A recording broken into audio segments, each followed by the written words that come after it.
Admittedly, I'm not very knowledgeable on spiritual power. I know a little bit about astrology. I don't own any stones, and even worse, guys, I don't like yoga. But what I can and do get down with is the chakras. Based out of India, it is a school of thought that there are 7 centers of spiritual power in the human body. I am fascinated by this system, so I teamed up with artist Jodis to bring the 7 chakras to life through art. Hi, my name is Jodis, and I'm an artist who specializes in body art.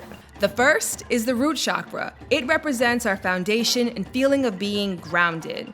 The second is the sacral chakra, our connection and ability to accept others and new experiences. And apparently, you guys, this is also the bomb sex chakra. The solar plexus chakra is our ability to be confident and in control of our lives. This is the good gut feeling. The heart chakra, of course, is all about the love. The throat chakra is about good communication. The third eye is the ability to see the bigger picture. And finally, the crown chakra. It is the highest one, representing our ability to be fully connected spiritually. While doing this project, I noted that my strength is in my chakra starting from the bottom, and it tended to get a little weaker as I moved up. It made me understand we are all aligned beautifully and uniquely, but perhaps not all completely. Experts say we should look at the chakras as 7 energetic centers, which our energy flows through. Now, often when our emotions are out of balance, these centers become blocked, which can manifest as illness, aches, or pains in the body. So, it is extremely important to know which centers are which and how we can balance them. Now, as I've expressed in my video about my career, my third eye, aka identifying and focusing on the bigger picture, is absolutely not one of my strengths. I've seen this fault of mine manifest in many areas of my life, including my bad case of chronic tardiness and poor time management, my very responsive nature in which I often react first and consider the bigger picture later, and finally, my general discomfort around long-term planning. Now, contrastly, the artist that I worked on this project with, Jodis, has a very sharp third eye. She not only sees the big picture, she has also trained herself to recreate it through hours of practice via art. And since I learned so much from her based on our time together, I wanted to share a little bit of Jodis' story with you. Were you born with the skill of drawing? It's one of those things that I just don't have it, so I don't even understand how one discovers it can do it. Personally, I think everybody can draw. I just think it's something that's hidden inside of people and they don't know that they can. I just had a very creative mother who really pushed the arts in our household.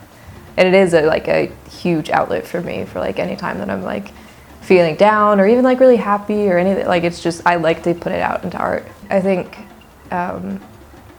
when I did have body image issues, I definitely wasn't connecting with my own art as much. And it was the same reason I hadn't done a piece on myself, the body image one, because I had that idea months before I had actually done it, and I never felt like the timing was right. I think specifically with body art, for me, sometimes it's really sad to see somebody who really wants to be drawn on, but they're not comfortable with a certain part of their body.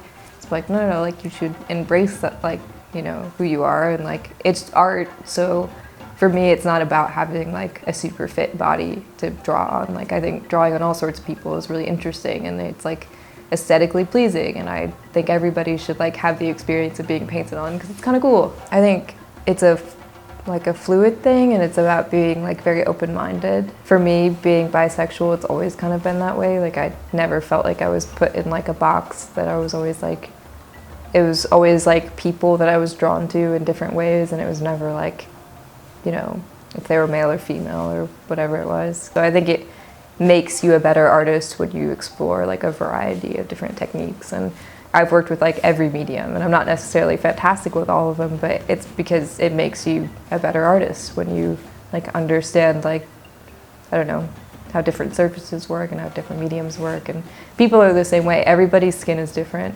So it's I can't go in with one person thinking it's going to be the same way as it is with other people, because it's generally not.